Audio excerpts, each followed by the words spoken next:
government, sir, we have a responsibility to ensure that we defend Barbados' interests wherever we need to defend them. And we will do so loudly, sir. We will do so respectfully. But the reality is the international business sector, of which some of these insurance companies that I'm going to get to in these amendments, sir, are part, it is critical that we put in focus the fact that with a rapidly evolving global economy, as a country, and I want to say at this point, sir, we have, as regulators within the space, whether you're the central bank, sir, whether you're the BRA by way of taxation, sir, whether you're the immigration department, sir, whether you're Invest Barbados, whether you're CAIPO, or any of the other agencies that are involved in regulating commerce and business in the country, Barbados' mission, sir, is to do as much global business as possible. And therefore, the way that we now have to approach these things is not in a siloed way, but we now have to regulate for growth. We have to regulate to engage the world. And we have started that process, and I know that under the Honorable Prime Minister has been focusing on how do we deconstruct and reconstruct many of those processes and regulations that we have across the board. And the Honourable Member, certainly for St. Michael South Central, sir, has been doing some quite important heavy lifting in order to ensure that we can pull the various agencies of government to examine, sir, every single element of what we do and how we do it, with a particular focus not just on international business, but on business, sir. So that whether you're a truly Barbadian company or someone who chooses to move their business to Barbados, sir, that we can actually do business as seamlessly as possible. And the government is committed to that.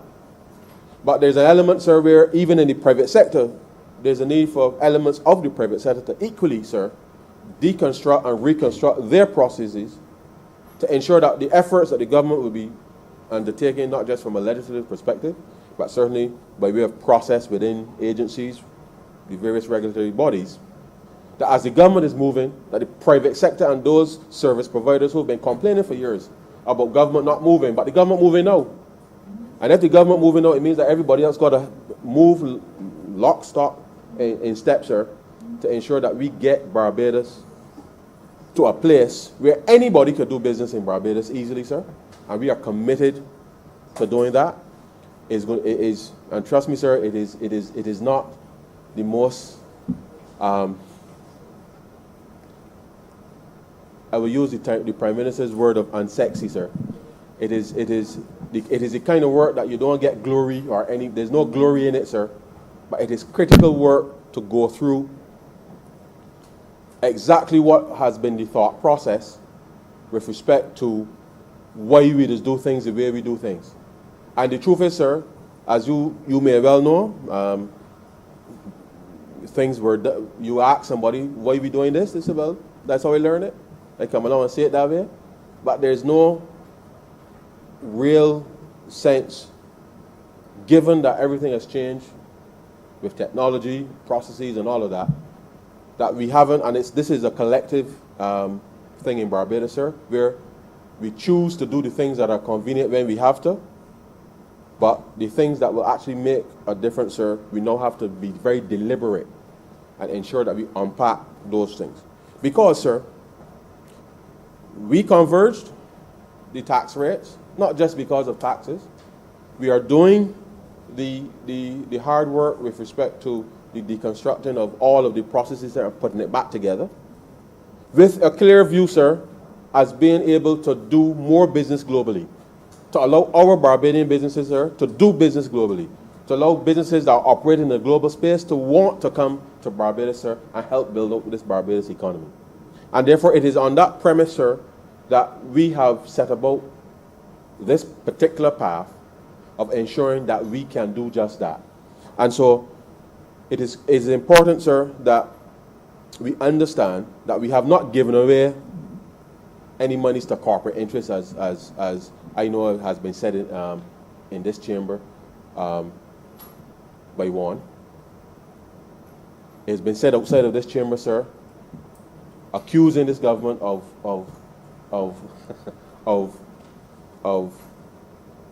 easing business. Because if you understood, sir, that what we have effectively done, and notwithstanding, sir, that it is a fact, we have increased taxes on businesses. It just happens to be those businesses who were either paying a very low tax rate or none at all.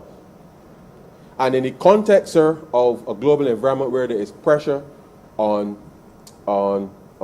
corporations to be able to demonstrate that they're paying a fair share of tax, then all we are doing, sir, is facilitating the ability for this Barbados, this country called Barbados, to be able to compete in a global space and to be able to attract business to this country. And if we can attract more business, sir, which means that the way that we regulate has to be, in a sense, sir, together. So the central bank can be doing something contrary to what immigration doing, contrary to what BRA doing, contrary to what CAIPO doing, contrary to what anybody else that may come, the FSC is doing, sir. Everything has to be seamless, so that at any point that an entity engages any of those regulators, they pretty much, sir, have to hear the same thing.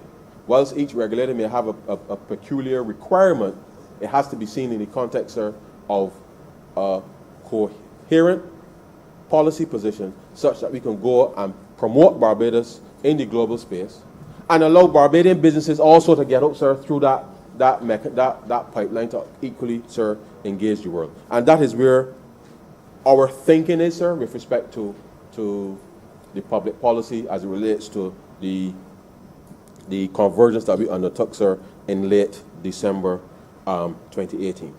So as I mentioned at that time, sir, there was a 3-year period with respect to the grandfathering, and it related to some degree, sir, with respect to some insurance companies. You would recall, sir, that having increased the rates, some companies chose to leave. And I know the honourable member for St. Michael North would have indicated on numerous occasions, sir, that whilst companies may choose to leave to go from one jurisdiction to the next, you know, sir, that those are the ones that are looking just for the minimum tax. And respectfully, sir, that's their view. We are, however, seeking to build out an environment where business can be done, facilitated easily, and be as competitive as anybody, any part of the world, sir. That is our mission in order to set Barbados up in that context. Now, sir, you will recall that recently, while some of those businesses would have gone to some of our neighbors, there's been a lot of turmoil, and certainly, sir, with Brexit, I would anticipate that some of those jurisdictions may now find themselves under a little more scrutiny because the troubles that we were getting were emanating from a certain bloc, and I would anticipate, sir, that there will be greater scrutiny on some of those jurisdictions. But let me point out, sir, that whilst during this pandemic, tourism was significantly impacted, it was the government's view as we started this process, sir, that we wanted to ensure that we keep building out, sir, the capacity within the business space in order to attract more business. And you would recall, sir, that we were mentioned on a list just a few weeks ago by the EU, which certainly sent a shockwave across the bow. Because whilst we were saying to ourselves, sir, that, and the truth is, sir, is like hitting a man when he's down. But nevertheless, we will get up and dust off ourselves, sir, and move forward. But the reality is that it meant that some businesses could not complete transactions because Barbados now was on some list in the midst of a pandemic. So imagine yourself, sir, trying to engage the world as a company, as a country, as a company, and now you find yourselves where people ain't taking money from businesses because somehow they view Barbados as this place that is some threat to the stability of the European Union. No, sir. As I say to you, all of this thing is predicated on data. Yeah? Data. Now, there's a concept called M3, sir, new money supply, which is only about $10 billion or so for Barbados. 10 billion Barbados dollars, which is just 5 billion US. Now, the truth is, sir, that is our money supply that pretty much circulates in the economy on an annual basis. The truth is, sir, we would love the money to circulate faster, so the faster money is turning over, sir, is generating more money, and therefore it means demand. But the reality is that I find it particularly difficult and challenging to understand how for a small economy that only has a money supply of 10 billion Barbados dollars, approximately 5 billion, just over 5 billion US dollars, how that could be a threat to any jurisdiction where trillions of dollars, sir, trillions of dollars are in circulation across that space. Because the truth is, sir, if we wanted to hide something, you're not going to hide something in the middle of a place that is pretty much barren. Because in comparison, 5 billion US dollars compared, sir, to trillions of dollars that are circulating, whether in the EU, whether in the United States or any other jurisdiction, sir, certainly it's easier to find money circulating in Barbados than it is to find money circulating in jurisdictions where you have trillions of dollars in circulation, and therefore it really does boggle the mind how one could reach such a conclusion. Now, the truth is, sir, whilst we know that rationally that is the case, it is the reputational damage that these things create angst for us and for companies that operate in our jurisdiction. So we have always been on the front expecting or knowing that at any time somebody can change the goalpost on you and just drop your name in a report without any real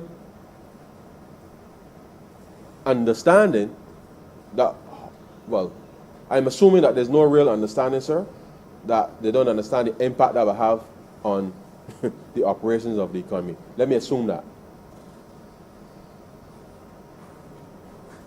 But the reality is, in this environment, sir, and certainly in a COVID environment, and trying to respond with a broader fiscal stance, it is critical that Barbadians get an appreciation, as well as others, that we need, in the absence of tourism, we need to ensure that we can continue to build out, sir, the other elements with respect to the business environment, such that we can keep this Barbados economy, sir, at a new level until such time as the rest of tourism and the rest of the world certainly normalizes.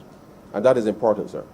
So I have to underscore the importance, sir, that this particular part of the business sector, how critical it is.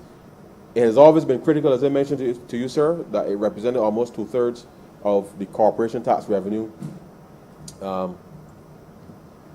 2007, and it declined rapidly because companies left on a whole host of other reasons. But it is even more critical now, sir, with respect to our ability to respond to the demands that are now placed upon us in this COVID-19 environment. So it is critical that we secure and protect that part of the business community whilst we pivot to try to expand its reach. And certainly, sir, it is a challenge that we continue to face, and we will work through it, as we have done with a whole series of other challenges that we've met since we came to office.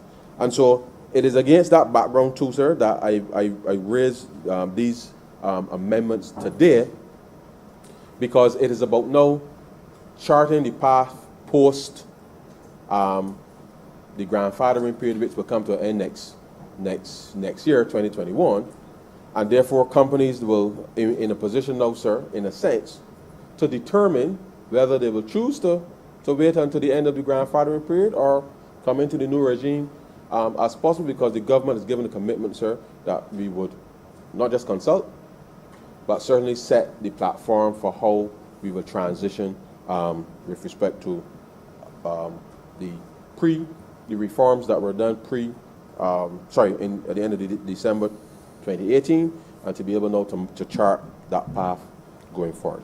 And so the amendments, sir, here relate to life in the bill, sir, would amend the Income Tax Act, Cap 2073, to make provision for changes in the taxation of life insurance companies. Those are the essence, sir, of the amendments that are before the chamber. And it is important, and this part is somewhat technical, but as you know, sir, there's a difference between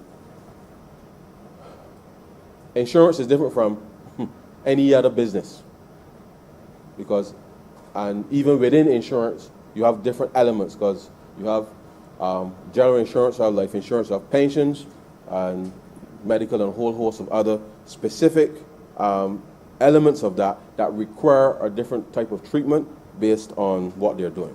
So the concept really of profits in insurance is not the same as a profit for a normal business that is just buying and selling goods and services running the mill. Because as you would appreciate, sir, and in the context of life insurance, given that you're trying to match long-term liability, sir, and it is important too that in understanding how life insurance companies make money, because all the average citizen may perhaps appreciate or understand is that an agent might come to you and ask you to buy a policy, and you just pay these premiums every month or every year, depending on how they structure it, and that is pretty much the end of your understanding as to how life insurance potentially makes money. But of course, within that, there's a whole set, depending on the level of underwriting and all of that you have to undertake, the level of coverage that you're provided, sir. That too is important. There are elements with respect to the provisions for critical illness, which allows for claims to be made under those circumstances. And the reality is that life insurance companies have to keep what are called reserves, sir, in order to be able to potentially pay out in the event of your death to your family what is the benefit. So the truth is, sir, that you pay monies into a life insurance policy for your family or beneficiary, not necessarily a family, because you can determine who your beneficiary happens to be. So you are paying money into a policy with the understanding that upon your death, that somebody else can get that money. And therefore, for the insurance company, they don't know when you're going to die. And therefore, if you take up a policy today and pay your premium, so they'll send you to get the health checks, which is referred to as the underwriting and all of that, sir, to assess whether if you have pre-existing conditions and how they were priced for that. Because if you got, sir, unfortunately, if you have diabetes and hypertension and a whole host of other underlying conditions, then, and depending on your age, they have to reasonably assess the risk of you dying in the short term, because it is, if in the event that you die within the first year, 2 years, 3 years, sir, then the insurance company will not have gotten enough money really from you, sir, relative to the claim that you are taking out with them, that they don't have to disperse to the beneficiary. So life insurance is a very complicated environment, and therefore understanding how the concept of profits in that environment is calculated, sir, or assessed, is very different from a company that just can have the cost of selling a few items today and the profit or the revenue that you may get in that particular period, and you know the difference between the revenue and the cost is your profit, and therefore you whatever allowances are made, you can do that. For life insurance, it is not as straightforward as that. So life insurance companies, sir, have to hold reserves in order to give the company and the regulators and everybody the assurance that when the time comes and of all of our passing into another life, that they have enough money, sir, to be able to pay the beneficiaries of the policy. Now, I'm not going to rehash the whole thing with CLICO, because there's another bill which I will deal with that particular aspect this afternoon. But the reality, those reserves are critical to understanding the capacity of the life insurance company to be able to pay. Now, the reality is that the truth is, sir, actuaries, which many Barbadians may not be aware of, actuaries are the people who actually price and determine how much money you will pay for a life insurance policy. And actuaries are the ones that also calculate the reserves, sir, with respect to these things. And so I just want to indicate here that whilst this is a very technical part of the discussion, it is important that the understanding as to how life insurance companies are taxed in the environment, especially too, sir, given that, and there are two things.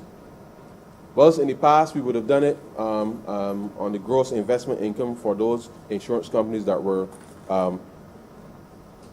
domestic in purpose, we would use that as a metric and allow that. Now, of course, every time you pay your premium, sir, and whilst it's not here, every time you pay your premium includes the tax is about 5%. So every premium that is paid has a premium tax of about 5% on it, sir, which comes into to the thing. But we are talking about the overall performance now of the company with respect to the reserving that's required to assess to determine the assessable income upon which you will levy the taxation. So you would remember, sir, that I indicated earlier that there were a number of insurance companies that were not paying taxes, or they were relatively low, given their status within the Insurance Act.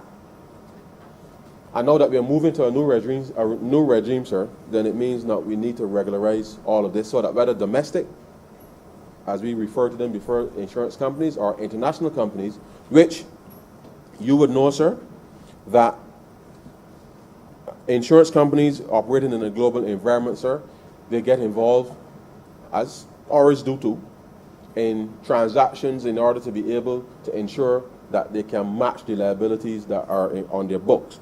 And therefore, the provisions before the chamber here today just reflects the ability for us to have clear sight through between the Revenue Authority, in this instance, working collaboratively, sir, with the FFC in terms of ensuring that, one, the calculation of the reserves are done in a way, sir, that allows for the BRA to be able to be comfortable that the assumptions underlying the reserves, which means, sir, that from those reserves, which releases come, which determines, in a sense, sir, the profit or lack thereof with respect to life insurance companies, that the underlying assumptions with respect to that are sound in the context of being able to assess whether the life insurance company, given its liabilities that it has on its books, that what is being released from those reserves merit the validity. Now, of course, whilst the actuarial profession, and they use that term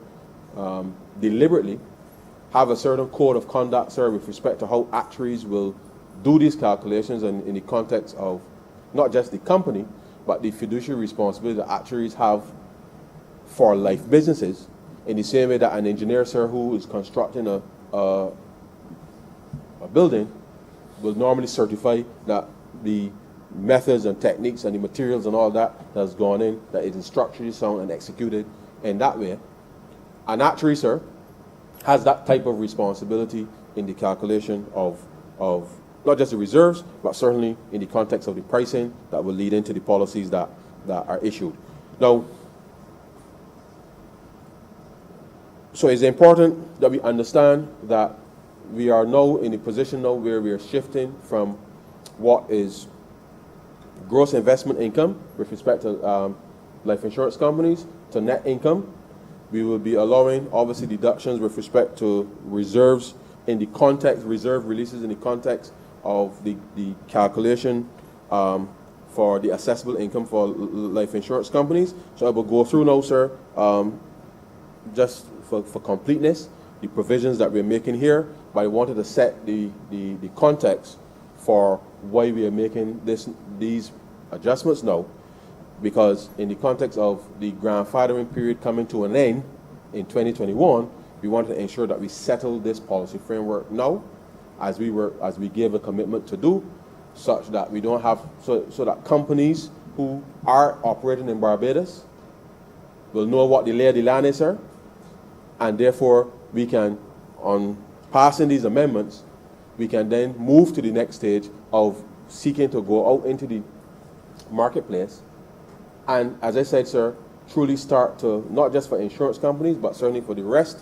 of the business community, having settled the policy framework with respect to taxation, that we can then go and promote Barbados, not only on the basis of tax, but certainly, sir, on the substance which a number of our professionals offer to companies globally, such that we can start to build out. Now, the truth is, sir, this was always part of the plan, but of course, COVID has kind of made it even more important for us to move forward with haste, because until the tourism part of the economy and certainly the travel part of the world economy, as I said, sir, you go to any metropolitan city and you would understand immediately that it is tourism that drives those local economies. So New York, Paris, London, sir, Frankfurt, Berlin, you name it, sir, all across Europe, Toronto, sir, it is tourism. It is visits by people from all over the world, sir, that drives those economies. And therefore, until travel comes back, Barbados is no different to those economies. And therefore, until we can get travel started back, we now need to ensure that we move forward with vigor, because it is easier, obviously, and it's easier. We can attract more. We can still attract business, but we have to attract business in the context of the rules and regulations that we are pursuing. So, just permit me, sir, to just go through very quickly the amendments in the bill, just for absolute clarity. If my iPad would, okay. So clause 2, sir, speaks to, says with effect from income year 2020, in the case of a life insurance company, the amount of a decrease in the actuarial reserve stated in the income year of that life insurance company in the income year. And so therefore, sir, what we are saying here is, as I said before, the amount of reserve releases and how that is assessed, sir, is going to be critical with respect to the calculation of the assessable income for the insurance companies. Of course, sir, this is in the context of reading the entire rest of the particular section of the Act. Clause 3, sir, it says with respect to income year 2020, in the case of life insurance company, the amount of an increase in the actuarial reserve stated in the accounts in that life insurance company in the income year where the amount does not exceed the appropriate amount. And S, with effect from income year 2020, where the amount of the increase in the actuarial reserves claimed by a life insurance company in the income year exceeds the amount, then in calculating the assessable income of that life insurance company, no amount shall be taken of the amount of the excess claim. Now, sir, we had conversations with the service providers as well as a number of representatives of the insurance companies, because as you would appreciate, sir, in moving, and as you will see in some of the following amendments, in moving through this, we have to take account for the fact that the global portfolio of insurance companies obviously they move relative to the market.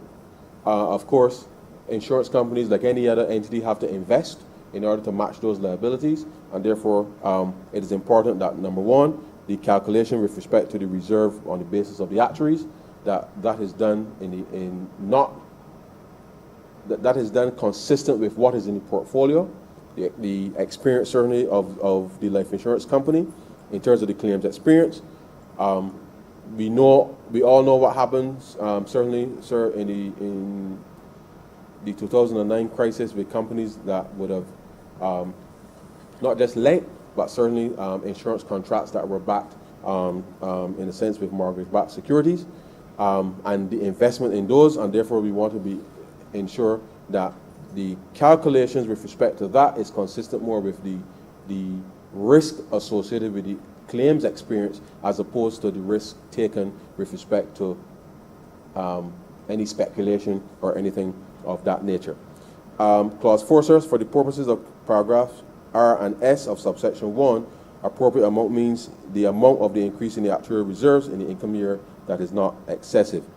5, sir, in determining the appropriate amount referred to in the subsection 4, an actuary appointed in accordance with section 45 of the Insurance Act, Cap 310, shall support the determination with a written opinion that A, following the actuarial standards recognized in Barbados, B, states the circumstances prevailing at the time at which the opinion was adopted, and C, includes no more than a reasonable margin that takes the following into account. And that's 1, the nature or type of risk to which the actuarial reserves of a life insurance company are exposed, and 2, sir, the uncertainty associated with the risks referred to in subparagraph 1. And just for emphasis, sir, we know that companies, but especially, sir, life insurance companies have to make investments with respect to being able to match their long-term liabilities. Unlike, well, not unlike, banks have a slightly different mechanism in terms of determining their reserve requirements for the regulators in order to ensure that depositors can claim their money when they are claimed, when they need them. And part of the reforms that came out of the financial crisis, sir, was to ensure that large banks globally, that they separated the retail side of the banking from the investment side of the banking, so that the risk that was being taken by a company was segregated such that ordinary people who may have deposits in the bank can still go and get their monies without being exposed, sir, to the investment side of the bank. And the same is true here with respect to insurance companies, because, sir, whilst people are paying their premiums on a monthly basis, yes, we understand that those premiums have to be invested, but it is the manner in which those premiums are invested, the level of reserves that you're holding, what are you investing those reserves in vis-a-vis the other part of the portfolio that might be related to more risk taking, and we accept that, well, insurance is risk. So the whole concept of insurance is risk. And therefore, whilst the focus here is to ensure that where appropriate, that the kind of investment practices are being undertaken that will allow the actuary, in a sense, to indicate what is the level of risk associated with the portfolio. Obviously, in a written opinion, it's obviously calculated and done with a tremendous amount of data. I know that under IFRS 17, sir, and in the context of the EU, because I'm mentioning this in the context that with companies operating in a global environment, companies have to meet Solvency II requirements. IFRS 17 is the accounting standard with respect to insurance companies, and therefore there is a framework with respect to how insurance companies are expected to not just report or to meet certain regulatory requirements. The reality is, as we have seen in the case of what happened with CLICO in 2009, that the management, so whilst the actuaries have a responsibility to assess the risk on the books, it is the management, certainly of the company, sir, who have a greater responsibility now, sir, to ensure that policyholders, and then just let me reiterate, sir, that policyholders for a life company predominantly means that upon your death, there's only really a benefit paid to the beneficiary, but there's a commitment that once you pay your premiums, and even if you surrender, obviously there's always a discount for surrendering policies. But the reality is that the regulations of this whole thing now has been strengthened, certainly in the context of where the FSC is, but we still have to be conscious that companies have to invest, and therefore with investment there is risk. As I said, life insurance companies, insurance companies embody risk and quantify risk. That's the business they're in. But what we're saying is we have to ensure that the calculations for the reserving and what is released and what isn't released or what have you has to be on the basis as to the underlying nature of the portfolio, and not only necessarily as it relates to the whatever volatility that may exist in the market. At the top of page 6, sir, it speaks to the, clause 4. With effect from income year 2020, in the case of life insurance, of the life insurance business of a resident insurance company, the accessible income of that company shall be calculated on the basis of its net income. Clause 4A. Clause 4B, by deleting subsection 5 and substituting the following: with effect from income year 2020, in the case of the life insurance business of a non-resident company carried on through a branch in Barbados, the accessible income of that company shall be calculated on the basis of its net income attributable to the branch. And you would recall, sir, that in the existing legislation, these calculations are currently done on the gross investment income, and that's predominantly because in the previous dispensation, only domestic insurance companies would have been in the mix with respect to the calculation for taxes. C, sir, 5A, with effect from income year 2020, where an insurance company seeks to make a mark-to-market election for securities, equities, and long-term derivative contracts, that company shall notify the commissioner in writing on or before its filing due date for the taxation year in respect of which such election is applicable. 5B, where an insurance company makes a mark-to-market election for securities, equities, and long-term derivative contracts pursuant to subsection A, that election shall be irrevocable unless otherwise agreed by the minister. 5C, a life insurance company may be irrevocably categorized as a Class 1 or Class 2 licensee as defined by the Insurance Act Cap 310, subject to the approval of the Financial Services Commission, unless the business undertaken changes significantly. Now,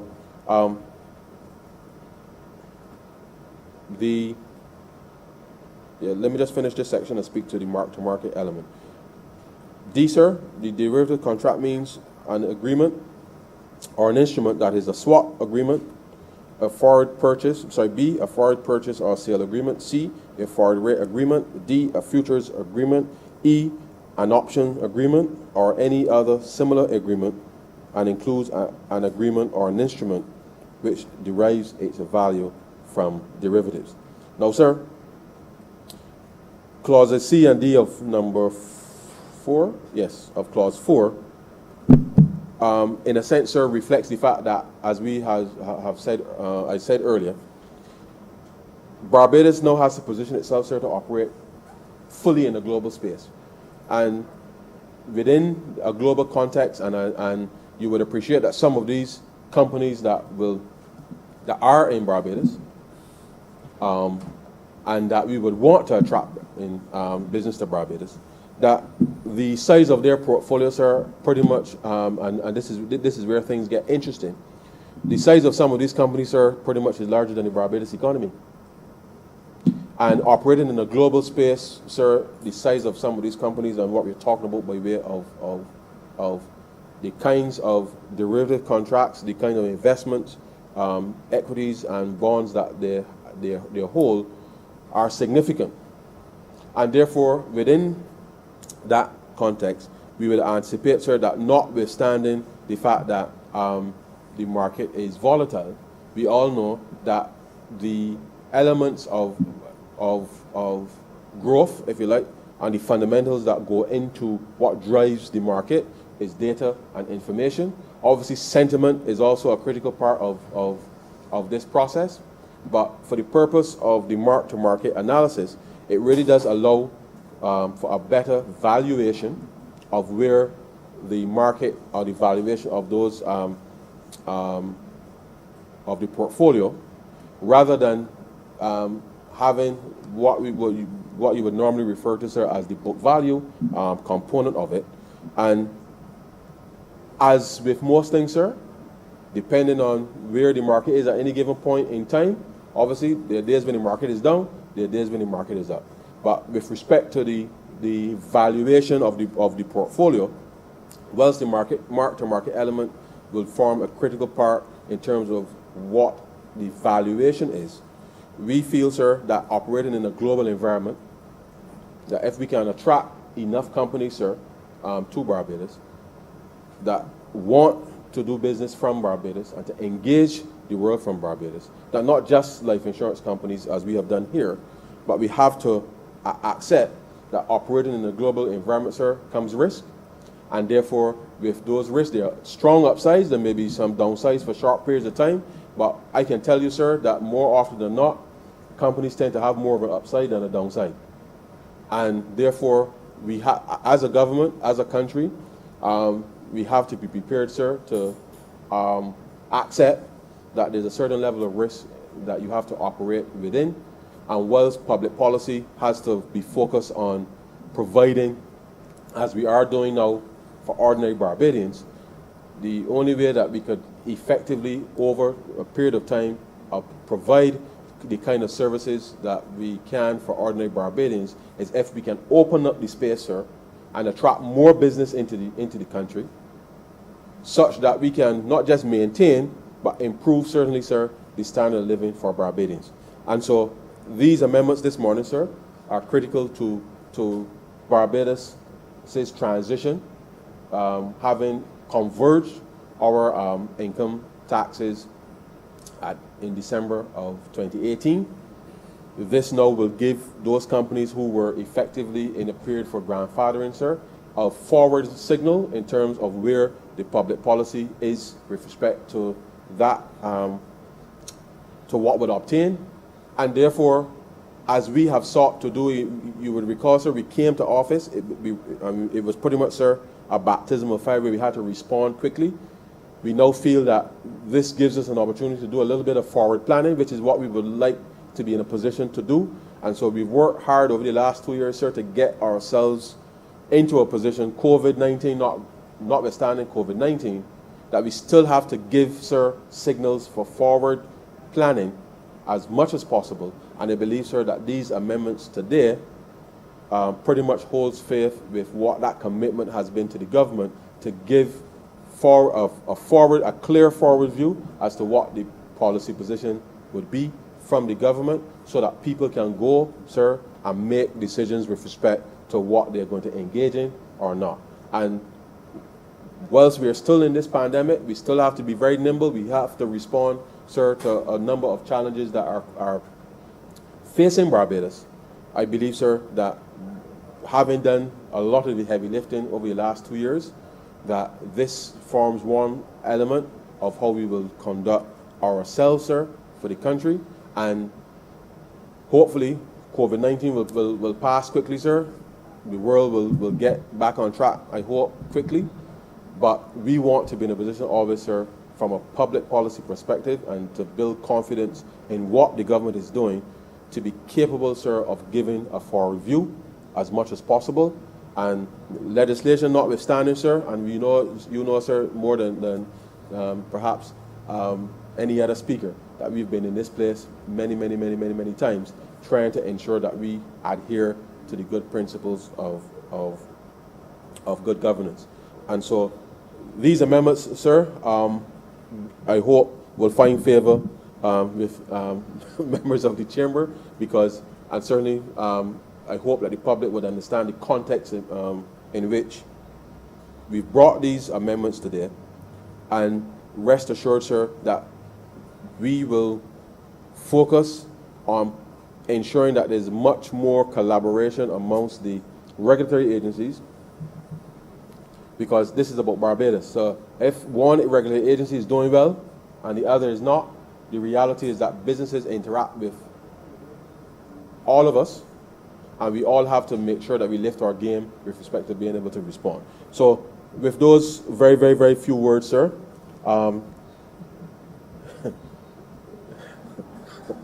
with those few words, sir,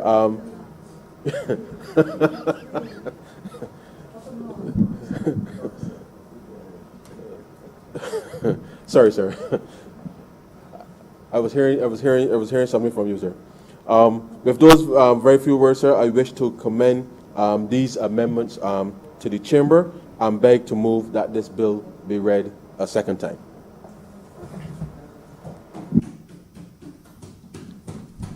Honourable Member for St. Michael West. Thank you, Mr. Speaker. I believe the only reason why a person who is relatively quiet-spoken would be said to be making noise is because what he or she is saying echoes loudly the sentiment of the public voice or resonates very clearly in the bosom of the public. That's the only reason I could think of why it would be said that a person who's relatively quiet-spoken is given to noise making. Now, the Honourable Member for Christchurch East Central spoke for an hour, perhaps an hour, 10, 15 minutes without making noise. And I lay that to his credit.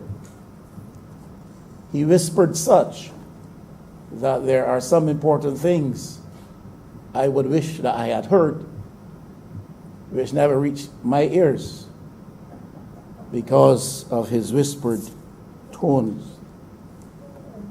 Now, you and I both know, however, Mr. Speaker, that this government tends to respond to noise.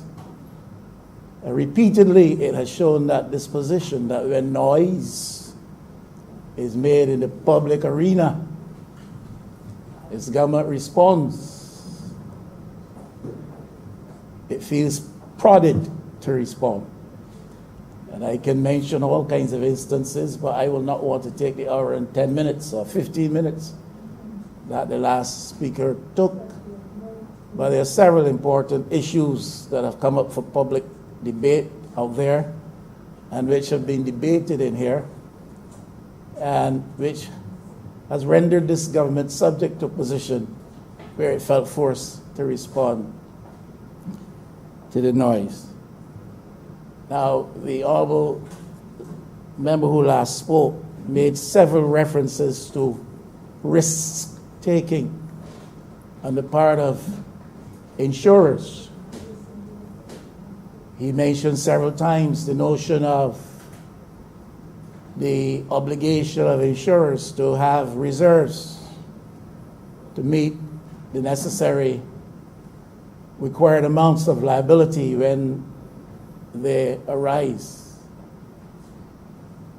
That is an important thing.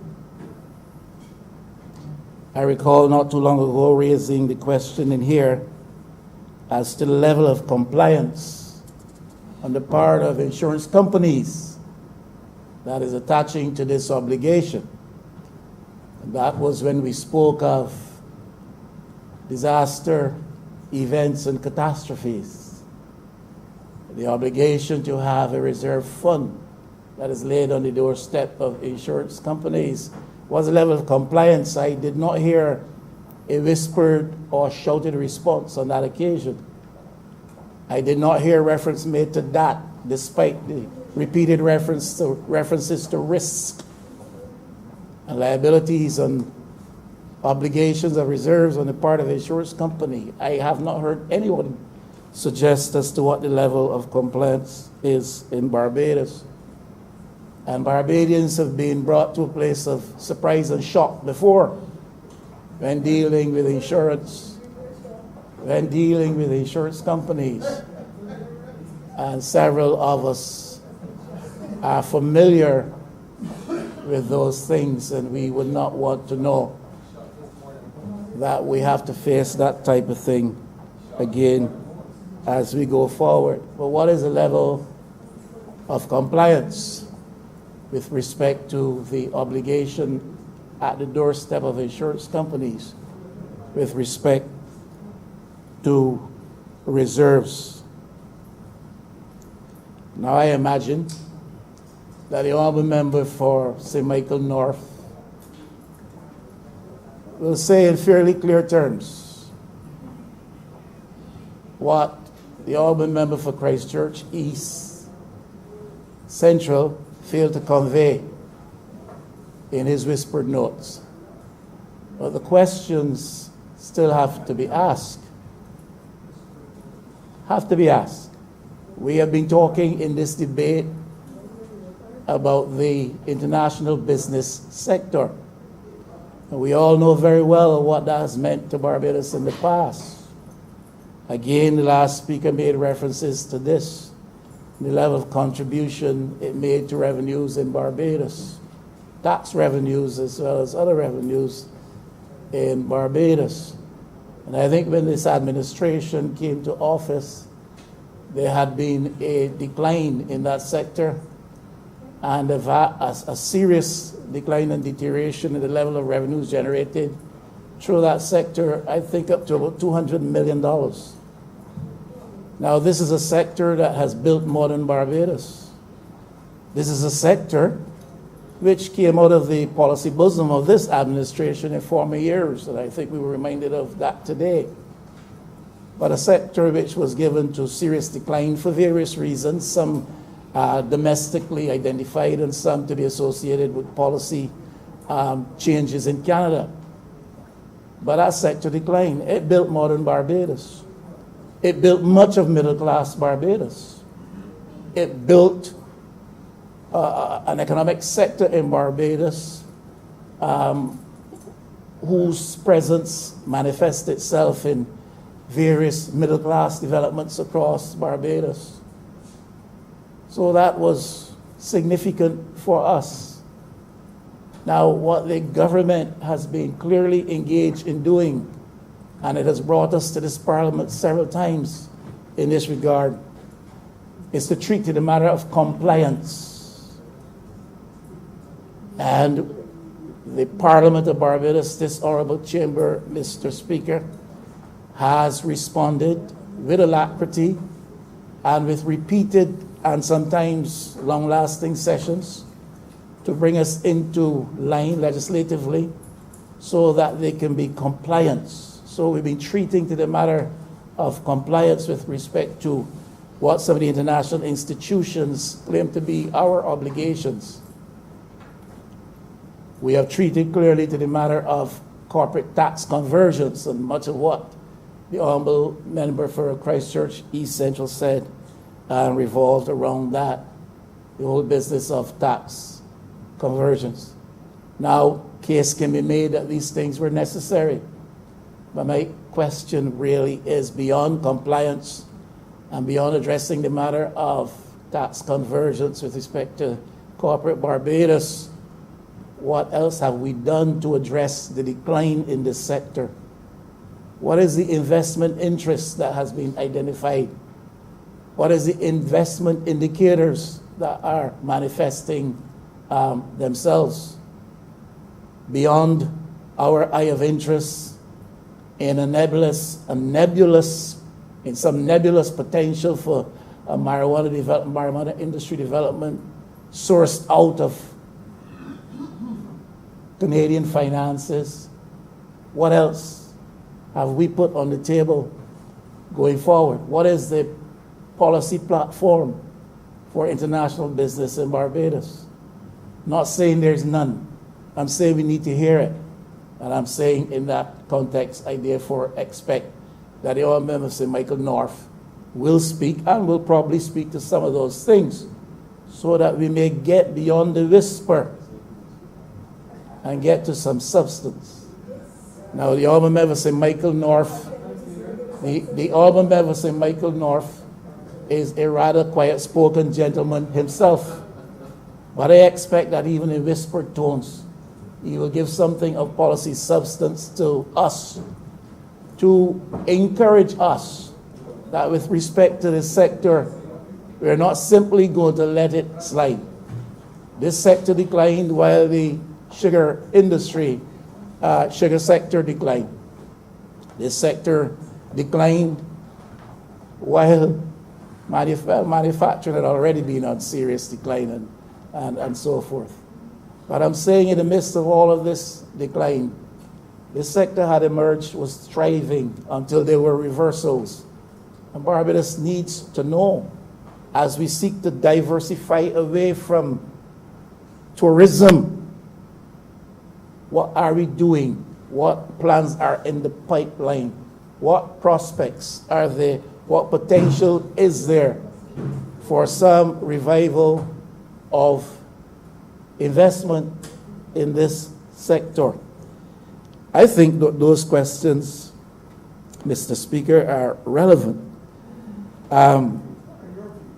Yeah, those are my views and humbly submitted. I have a feeling that Barbadians will also feel so, that those questions are relevant. If it is irrelevant to this government,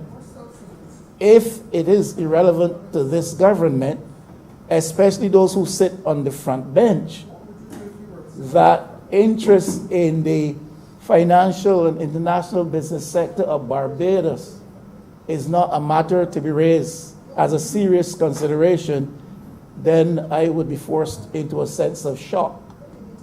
If it is a view, as it seems that I am hearing, that it is only my position that these matters are important to Barbadian people, then I'm forced to a sense of disbelief. But I think, Mr. Speaker, that you identify with the average Barbadian thinking and mindset, and that you will be equally concerned to hear what is the policy platform for international business and its revival, the revival of that sector as we go forward. Now, if, Mr. Speaker, you rule this House with a wise and fair hand most of the time, and so if I am out of line in asking that question, please draw it to my attention. But I do not know that that question is out of order or to any degree an impudent or imprudent one. And so we must make some noise when it's necessary, because we cannot continue to boast of seeking to improve business facilitation in Barbados, and that is to be commended, and government has put a lot of effort into that, led, I think, by the Honourable Member for St. Michael's South Central. And then with the improved business facilitation, we have got to try to increase the interest in business investment as well. And therefore, I would think that the Honourable Member of St. Michael North will feel some measure of obligation in this particular debate to tell us what we are doing to revive the international business sector. Compliance is insufficient. Corporate tax concessions are insufficient. And we have adjusted the corporate tax rates, and we brought about some convergence. And because it was expressed fairly popularly in Barbados that it would seem as though, again, we're giving the brakes to the business sector while imposing harsher tax measures on the individuals and households in Barbados, I thought that that was an appropriate issue to raise. Still think so. Seems to me what we're doing today, because government will know going forward, it has to develop and derive revenue from sources. We're looking to see what we can do to adjust the tax policy with reference to corporate Barbados and specifically on this matter of insurance companies.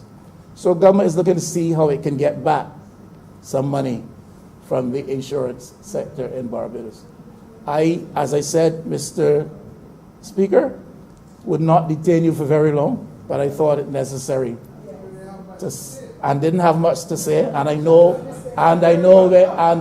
when to stop, and you stop when there's nothing more that you need to say. And some people need to learn that art, to stop when you have nothing more to say, and to stop especially when your colleagues are not listening. Some people need to learn that art. And so, Mr. Speaker, let me repeat that, Mr. Speaker. Mr. Speaker, I thank you. Can I have some order in this honorable chamber? And let me repeat and allow the honourable member for St. Michael West to speak. And let me repeat that. You need to stop when you have no further need of speaking. And you need to stop and to know when to stop when even your colleagues are not listening to you. And someone just said to me, I have no colleagues here, so I can't be referring to myself. Sit on that for a while. And Mr. Speaker, my point here is, succinctly put, we have heard much said in whisper from the member for Christchurch East Central, who was opposed to any form of noise making, and what we did not hear said because it did not reach our ears in the distance. What is the policy platform in relation to the international business sector, financial sector, offshore sector going forward? What are we going to do beyond compliance and convergence of tax rates? What are we going to do to attract investment and further interest outside of business facilitation, which is necessary and to be commended? And what are we going to do except casting an eye of interest towards some nebulous investment in marijuana deriving out of Canadian finance? That's all I'm asking. That's all I'm asking. And importantly, and where I began, what level of compliance is there with respect to reserves held by insurance companies in Barbados? I ask that in the interest of Barbados. I thank you.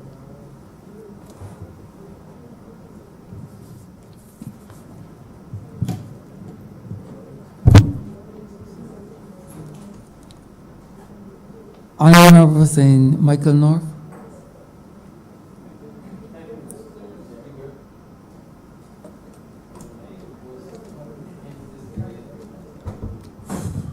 Thank you, Mr. Speaker. I propose to enter this debate to be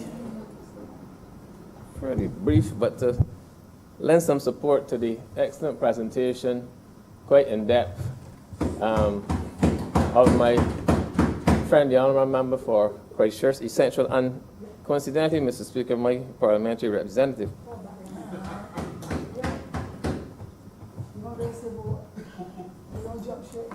Mr. Speaker, if the honourable member for St. Michael West had taken the time to really stick around in the bosom of the Barbados Labour Party after the last election, he would have had perhaps a more of an insider view of the challenges that really confronted this administration in relation to the international business sector from day one when we assumed the governance of this country, Mr. Speaker. And there were really serious challenges. As the member said from Christchurch East Central, the first thing we had to do was to embark upon complying with a commitment that was made for us by a previous administration to disband a system, a sector, in effect, that had served us well for over 4 decades prior to us coming in to cabinet. That commitment, Mr. Speaker, that was made compelled me, a man thrown in, I must confess, at the very deep end, to come to grips with the subject area and to take action to save this country from disgrace within a short period of some 6 months of coming into office, Mr. Speaker.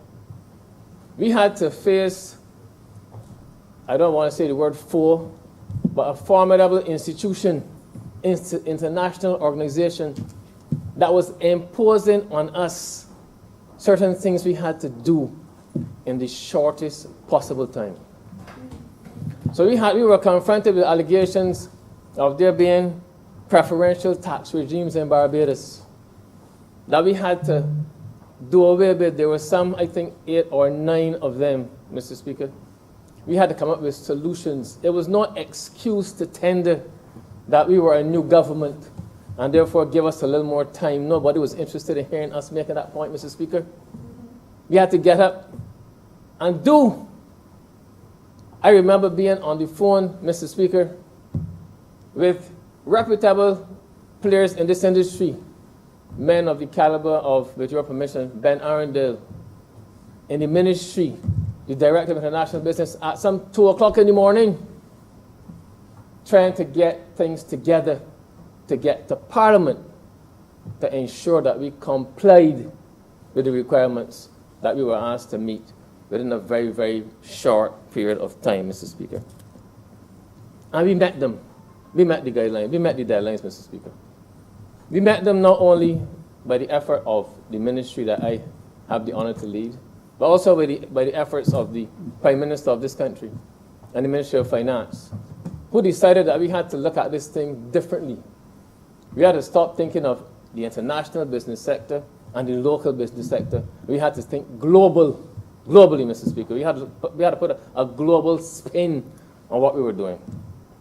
And that is the origin and the genesis, Mr. Speaker, of the notion that we enacted of tax convergence, where we said we were going to bring one common corporate tax rate to bear upon this country. And we had a choice to make, having decided on convergence.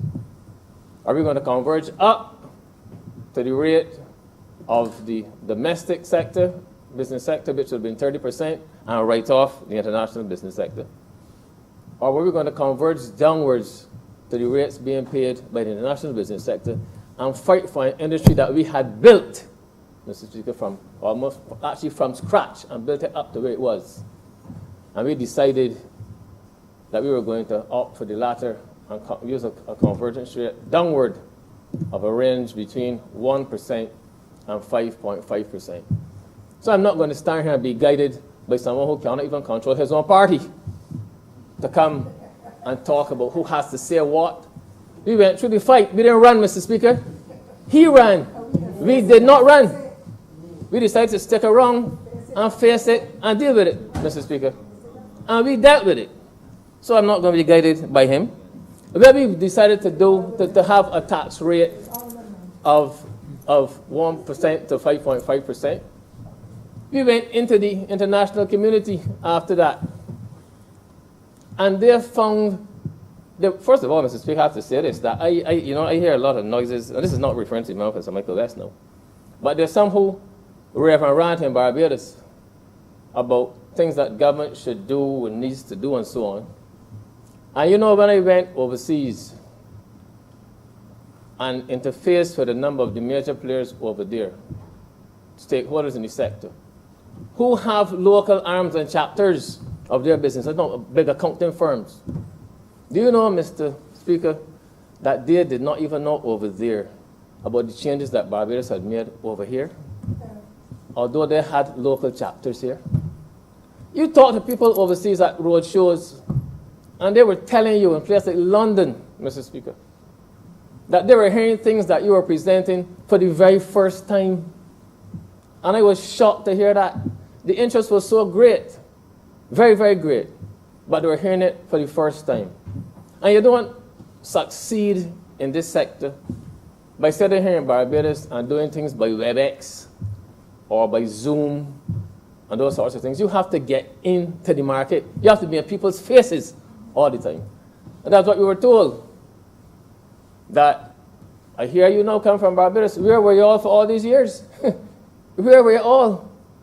When Bermuda and the name of the countries that always up there at their doorsteps and in their boardrooms and their conference rooms, sitting around the table, explain to them their product. Where was Barbados? So we had to do that. Of course, Mr. Speaker, I overlooked the first point that I should have made in all this. And that's the fact, Mr. Speaker, that after the events of around August 2018, the first thing we had to do in Barbados was to change and regain the image of Barbados, particularly in the area of international business. Because we came in and in very short order, a very serious stain was placed on the international business sector right here in Barbados. So the first thing we had to do was to let it be known that those things related to historical issues, historical transactions, and a previous administration. I know people tend to see a country as having one government, a continuity of government. They have to fight very hard sometimes to convince them that although there is that concept, in truth, it's different players, new players at the table, new governors of the country. So, Mr. Speaker, we had to deal with that. But we went out into the market and decided we had to promote Barbados. And what investors were saying, when we told them what we had converged the tax system, they were very pleased. Because investors like simplicity and they like certainty. And they now had a situation where they could go to one place by and large, especially in relation to taxation, to see what it is that they had to do if they wanted to invest in Barbados in terms of the taxes, their tax liability. No longer they had to go and look through individual pieces of legislation to decide if they wanted to be a society with restricted liability, what is the tax rate? If they want to be an IBC, what is the tax rate? Trust this, different rate. They could go one place, Mr. Speaker, the Income Tax Act, and see the rate of tax that would be applicable to them. It was applicable to the Barbadian companies. It was applicable to what we used to call international business companies. You know the rate of tax you would have to pay. Simplicity and certainty. And investors like that, Mr. Speaker, and that is a major policy initiative that we made in relation to attracting investment to this country. And this is not going to happen overnight. In terms of the tax sake, the member for Christchurch East Central can give the details on the tax. But this government has done a fantastic amount. In any case, in terms of the tax revenue, 2019 was the first year that tax became payable for the tax year, for the financial year 2019, and those filings are still now currently in progress anyhow. And I can be corrected if I am wrong on that, but that's my understanding. So you cannot at this stage state definitively what the tax takes is since the change in legislation in relation to the tax ban that this administration introduced. Mr. Speaker, we have gone all out. And in addition to doing things like that, marketing and promotion, strengthening at home our framework that we put in place. We had to also, having dealt with the 2018 December deadline, we had to meet a 2019 deadline in relation to economic substance. We met that deadline, Mr. Speaker. We passed the legislation. We also, in addition to legislation, we ensured we set up the relevant IT platform to ensure we capture all the applications and assessments of substance declarations by all of the service providers and other entities under the legislation. We also sought and obtained a number of additional persons to staff the International Business Unit to be able to handle the increased influx of applications, Mr. Speaker. We have done a lot to ensure we have systems in place to strengthen our appeal to the international business sector. And we are going further in the International Business Unit now. We are now also going to make it that all applications being made by service providers for licenses or renewals of licenses, and we're also setting up a database system all of that now is going to be done online as well in the International Business Unit. So, Mr. Speaker, people have not been sitting idle. We've been putting systems in place to ensure we have a viable and presentable international business sector with all the supporting infrastructure, Mr. Speaker. So I maybe the member for St. Michael West is a good athlete. He may run. We did not run, Mr. Speaker. We stuck around and did put our shoulders to the plow. More recently, Mr. Speaker, and this was another major issue we had to deal with, we really didn't stand the chance of a ghost in hell with this one, where the Global Forum arm of the OECD had set out certain requirements to be done by the previous administration in relation to the compliance with the standard of the transparency and exchange of information standard, dealing with the issues of having current and reliable, up-to-date beneficial ownership information, and promptly exchanging information between the relevant tax authorities of Barbados and any other country that request information. And after an assessment was made in 2012 by the OECD on the previous administration, and then one again in 2015, more relevant to this point, they were specifically told that certain things had to be done by June 2018. We came in the government on the last week in May of 2018. So to all intents and purposes, we were not the government. We had not even started to govern by June 2018, when certain things were supposed to have been done in relation to complying with that standard. Those things, Mr. Speaker, were not done by that deadline. We, a committed administration, shoulder to the plow, through you, Mr. Speaker, member for St. Michael West, shoulder to the plow. We set out to ensure that we could try to salvage it, but we knew we were up against an impossible task because the timeline had passed. But we still put systems in place, Mr. Speaker, to the point where last year we brought to this honorable chamber in a different physical location a whole set, a slew of legislation. And not only that, because the requirement is that you not only put legislation in place, but you have to also put systems in place to monitor compliance with the legislation. And like similarly, Mr. Speaker, we have again acquired additional personnel to be able to monitor now, do on-site inspections and the like, Mr. Speaker. But it having been done post-June 2018, we didn't stand the chance of a ghost in hell. That's the correct terminology, a ghost in hell? A snow cone in hell. Sorry.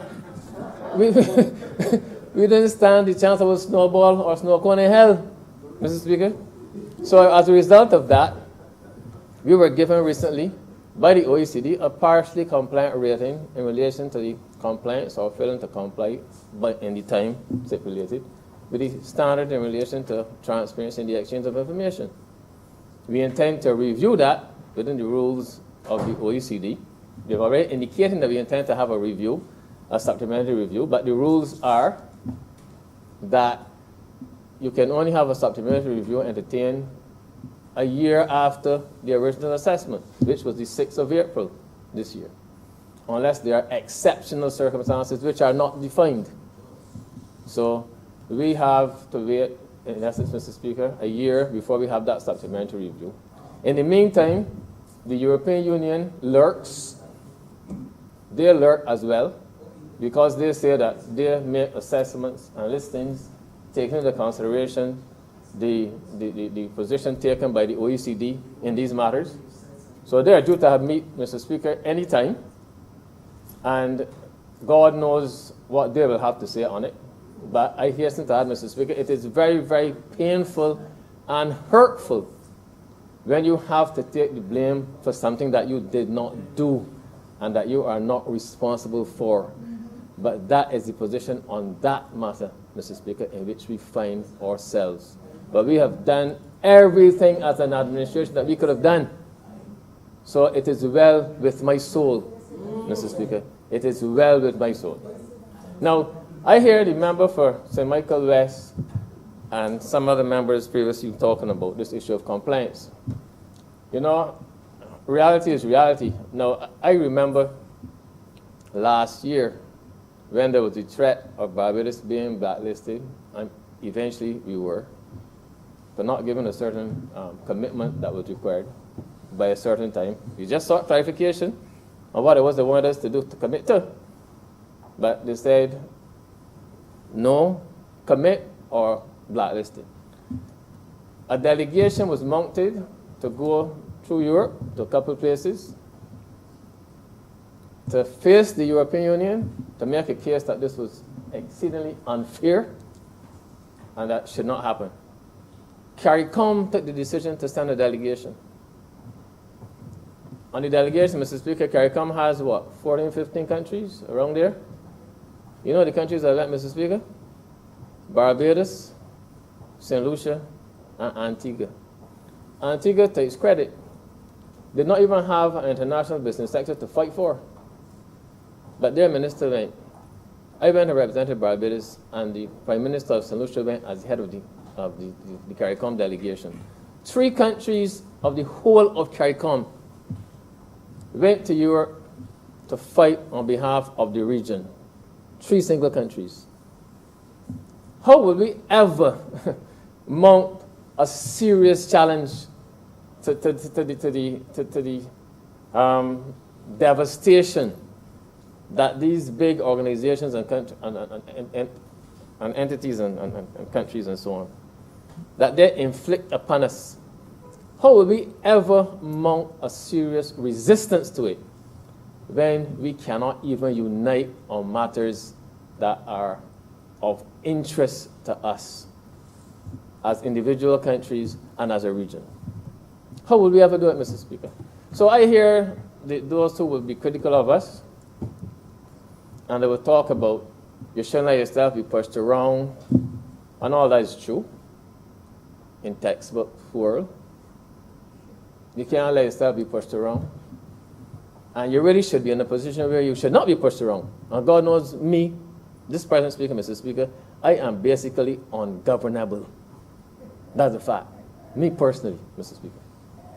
So when I find myself in a position where you got to be taking orders and marching to certain drum beats and all that, I take tremendous offense at it. I really do. Tremendous offense. But when you have an economy to think about, an economy that affects, what, nearly 300,000 people, Mr. Speaker, you have to live in the real world. You have to live in the real world. If not, you're going to be accused, and some will say rightly so, of playing fast, loose, and reckless with the welfare and well-being of around 300,000 people. So you can't decide you can stand with the private. If you look around and you expect certain people to be behind you or walking with you, and you don't see them, what you can do? You can play powerful foolish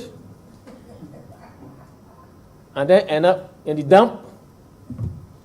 So when it comes to that, Mr. Speaker, you got to make a choice. And the choice is pretty obvious. You got to stay in the game. You got to decide if you're going to stay in the game. If you say you're going to stay in the game, you got to play by the rules. And that is very, very simple and straightforward. And that is what we have had to do. So I do not feel less than a man or less than a minister or less than a member of a government when people say that we need to cast off all these shackles and so on. Yes, we should. We would love to. But the fact of the matter is, what are you then going to do in terms of accountability to the people that you are governing? If you attempt to do it alone, it is suicide. And the other countries that you want to work with you are not working with you. They will tell you they have their own issues to deal with. So they are not working with you. So you got to decide to make choices in the real world, Mr. Speaker. And I believe we can hold as an administration our heads very, very high in the work that we have been doing, the work that we have done to ensure that we complied with requirements that were set for us before we assumed government for a single day. We have been able to meet our targets and comply with everything we had to do. And subject to the one issue, as you said, Mr. Speaker, that still looms, Barbados can say that we have planned well for the sector. We are now a force in the marketplace. Obviously, there's been a setback with the COVID, when you could not get into the marketplace. Obviously, there was a major setback. But that, again, we will hit the ground running as soon as the dust settles, and we can plan a strategy. But, Mr. Speaker, I am very, very proud of what we have done as an administration. I was quite elated to hear the member for Christchurch East Central this morning go into so much detail, even in relation to some of my own territory, but that is the nature of the game. But he spoke very well. And Mr. Speaker, I believe that this government is doing well. This same issue that the member for Christchurch East Central raised this morning, as the primary object of the bill, which is the insurance point. I remember, Mr. Speaker, it was in Canada last year when I was on a road show, that one of the persons that we engaged up there from an insurance company, a large insurance company, raised that same point. And we were able, by being out there, to bring back the issues and communicate them. And as a result of that, with alacrity, the government has now moved on this matter. So, Mr. Speaker, we have outlined the things that we have done to get this sector up and running. It will, I would dare say, it will be up and running. It is performing as well as any sector in these circumstances can be expected to perform. And Mr. Speaker, I was very pleased to be able to get up and just speak for those few minutes, Mr. Speaker, and I am obliged. Thank you.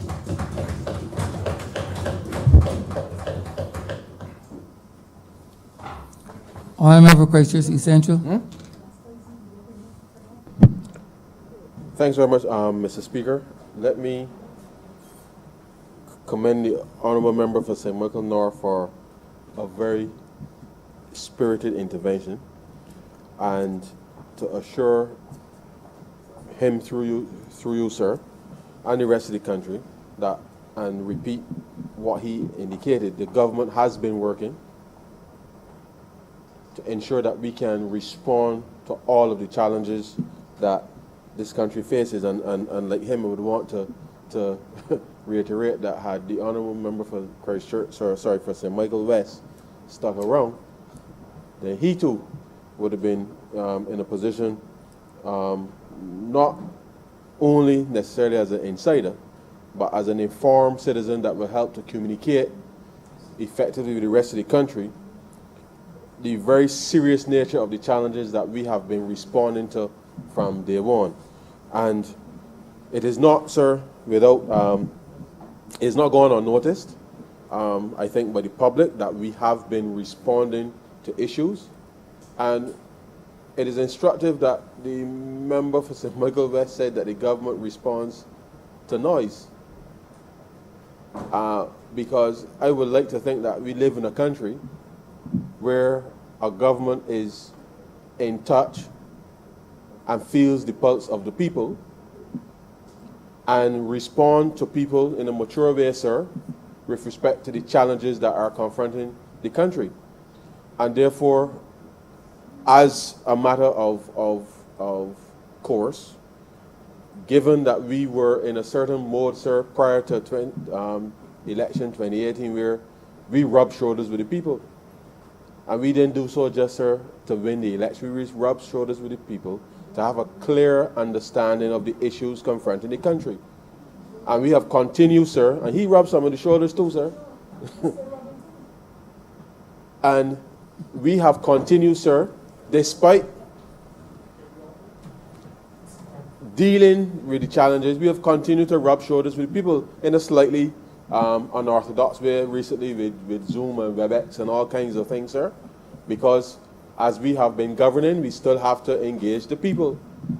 And therefore, we will respond once we've been able to deal with the appropriate issues effectively from a policy perspective, and to put the mechanism in place, sir, that will allow the people to see that we just weren't out there rubbing shoulders because we wanted to get in here.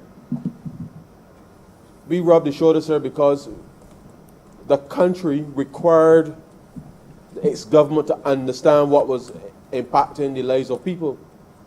And therefore, as we know, in the midst of this pandemic, as we seek to respond to those very urgent needs of the people, we equally, sir, have to ensure that whilst we're focusing on that relief in the short term, we still have to build out the rest of the economy. We still have, sir, to look forward to transforming this economy. And I know that may be a little difficult for some, and I think when the member for, the honourable member for St. Michael North said that the member for St. Michael West ran, he clearly wasn't up for the fight, sir. Because this effort on the part of the government, sir, has been sustained, and it's been 2 years, sir. 2 years of incredible work. And this is not about blowing trumpets or anything, sir. I believe, sir, and certainly in the last 3 months, I feel as if, sir, I've done more work than I did in the previous time that we were in office, sir. Because the situation demanded that all of us, sir, that we all dug deep in order to respond to what was clearly, sir, a crisis that if it got out of hand, sir, could undo the hard work that we would have done, sir, in the previous 18 months. And we set about, sir, trying to ensure that we can manage to keep people's dignity. The Prime Minister, sir, set about in the wrap-up to the appropriation bill, sir, the second reading speech, articulated the principles upon which we will operate, sir, in the short term. I know that, and there's been calls from all sectors, sir, and interestingly for ministers to be cut and all kinds of things, sir. But I know, and I want to single out the member for St. James Central, because I heard on the radio, sir, people saying that he should be fired because there's no tourism. And it is amazing, sir, because the work that the Tourism Task Force has been doing, sir, to ensure that Barbados, once this cloud of gloom, sir, dissipates, that we are in a position, sir, to hit the ground running, and the engagement that's required to ensure that not just the hoteliers, but certainly the workers and the various players, sir, understand the dynamic of what is taking place and what the government is doing to try to ensure that the various protocols that we will now have to roll out, and I know that the member will articulate at the appropriate time, but the things that are not seen, sir, are the very things that this government, when we were in opposition, went around the country and we saw that the previous government did not see and responded to. And therefore, as we go through this very difficult period now, sir, I want to, through you, sir, remind the country that yes, we will respond to the basic needs of Barbadians right now. But we equally, sir, have to ensure that we chart a path that does not see the economy, sir, come to a screeching halt because of the noises of a few who ran from the fight, sir. And this government, sir, is committed to improving the lives for all Barbadians. It is part of our DNA. We will continue to engage with all the stakeholders, sir. And we have to govern. Because in this very uncertain world that we are in now, we meaning Barbados, sir, we have to keep our heads, because there are those out there, sir, who are losing theirs. And we have always been a responsible country. This is a responsible government, sir. This is a responsible party. And the people have given us the responsibility to govern the affairs of this country. And this government, sir, is committed to ensuring that whilst we are responding to the short-term needs of Barbadians, that we shall continue the very good work, sir, of ensuring that we lay the foundation such that when we come out of this period as it relates to COVID, that we can fire back, sir, on all cylinders.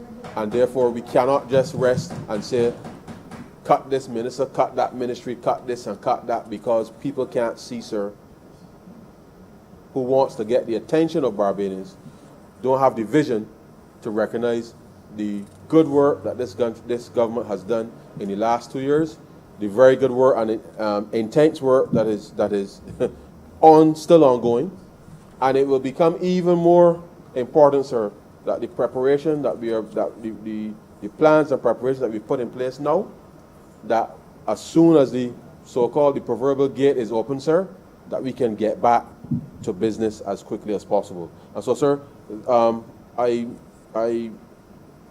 am proud, sir, to be part of a team who for the last 2 years, sir, have given 1,000,000%.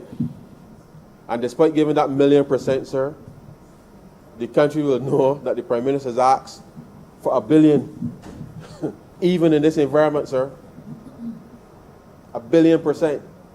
Because we understand that what we do, sir, will impact the lives of every single citizen in this country. And this government remains committed, sir, to ensuring that we can meet those expectations. But in meeting those expectations, sir, we can't just do the basic things. We equally have, sir, to transform. And it is that commitment, sir, is what is going to allow us to be able to get through this period of time. And therefore, I know there are going to be a series of debates in the coming weeks, sir, that will raise all kinds of issues, because it would, but in the end, sir, I know the public and the people of Barbados, sir, will be able to see the difference, sir, between a party with vision and those, sir, who simply cannot see. Now, sir, these, as I said before, these amendments are critical to, as part of the transformation of the international business sector, but certainly, sir, the business sector in general, and becomes even more important now in this, takes on a different perspective in this environment, because this is what is going to allow us, as well as the stakeholders, to be able to plan effectively going forward. Now, Mr. Speaker, these also will put to rest, notwithstanding the COVID environment, and the government naturally would have to, having made some adjustments to the BERT plan. It is not envisaged in any way, sir, for any further adjustments with respect to taxes. You will note, sir, that the country on June 3rd, last week, sir, that we were approved before the IMF board, sir, for the third review of the BERT program. And those would have been based on data, sir, up until the end of March, which is a clear signal, sir, to all that the Barbados economy, sir, the fundamentals of the Barbados economy up until that time, sir, was on track. Notwithstanding, sir, the impact of COVID, the underlying macroeconomic indicators, sir, for the country still remain sound. There's work to be done, yes, sir, because of COVID-19, to do things a little differently. But all of the basic ingredients, sir, are still there in the cake, sir, to be mixed. And therefore, we, during this particular period of time, we have made adjustments in terms of the program. The IMF has approved that before the board. We have also been able to augment, sir, under that agreement in terms of the additional assistance that we receive from the fund. And the reality is, sir, that too is a signal to all that the program was on track, and COVID-19 notwithstanding, that the government still remains committed to executing the Barbados Economic Recovery and Transformation Program. The next few months, sir, as I said last week, will still be difficult, because with 45,000 claims, sir, up until the June 4th for unemployment, and you will notice, sir, every week I come, the number inches up a little more. But with 45,000 claims, sir, for unemployment up until June 4th, it is imperative that when we come, and not being presumptuous, sir, that the debate that will come critically soon, that will explain further how we are going to re-engineer some of our expenditure to be able to put as many people back to work as possible, will be critical. I know that there will be more noises, but the truth is, sir, the government has to govern for all of Barbados. And therefore, if we are all in this together, sir, then in these extraordinary times, we have taken the time, sir, to consult We will continue to consult. We will engage the people, sir, as widely as possible. But time, sir, is critical. And therefore, the government has to govern.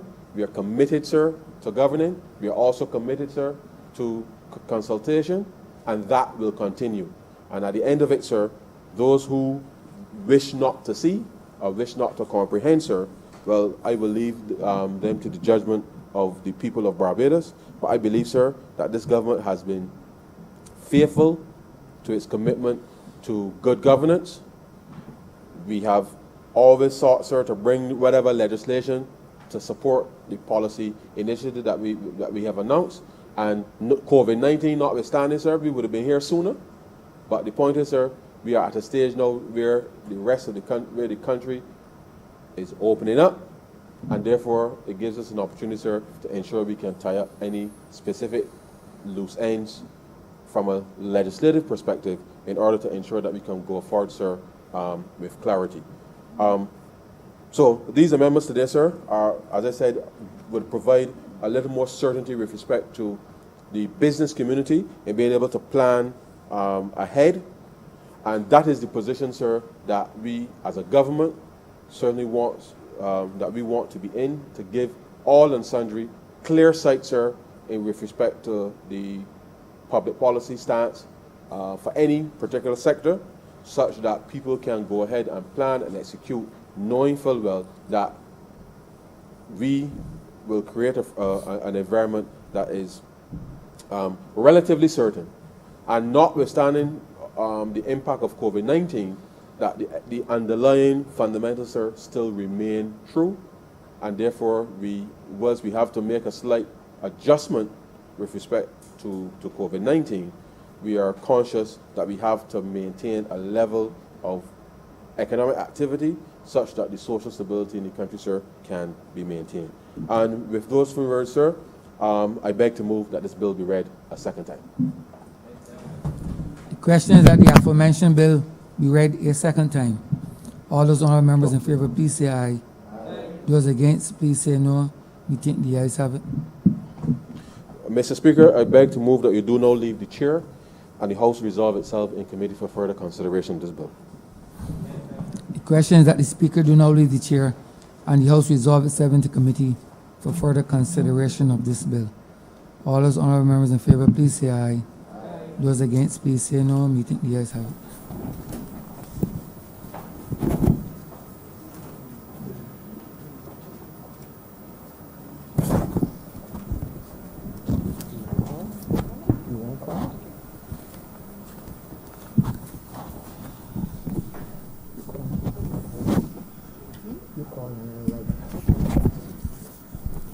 This House is now in committee.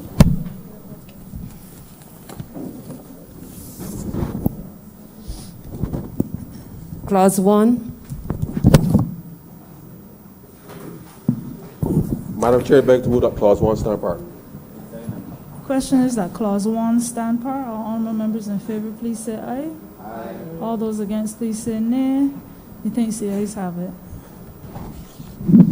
Clause 2. Madam Chair, I beg to move that Clause 2 stand apart. Question is that Clause 2 stand par. All honourable members in favour, please say aye. All those against, please say nay. Methinks the ayes have it. Clause 3. Madam Chair, I beg to move that Clause 3 stand apart. Question is that Clause 3 stand par. All honourable members in favour, please say aye. All those against, please say nay. Methinks the ayes have it. Clause 4. Madam Chair, I beg to move that Clause 4 stand apart. Question is that Clause 4 stand par. All honourable members in favour, please say aye. All those against, please say nay. Methinks the ayes have it.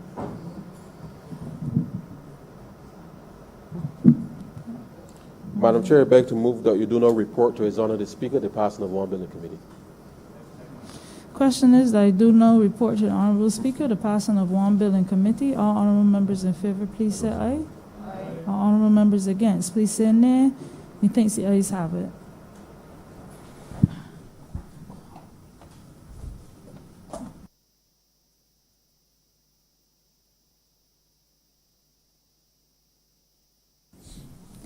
Chairman of committees has reported the passing of one bill in committee. Mr. Speaker, I beg to move that this bill be read a third time. The question is that the aforementioned bill be read a third time. All those honorable members in favor, please say aye. Those against, please say no. Me think the ayes have it.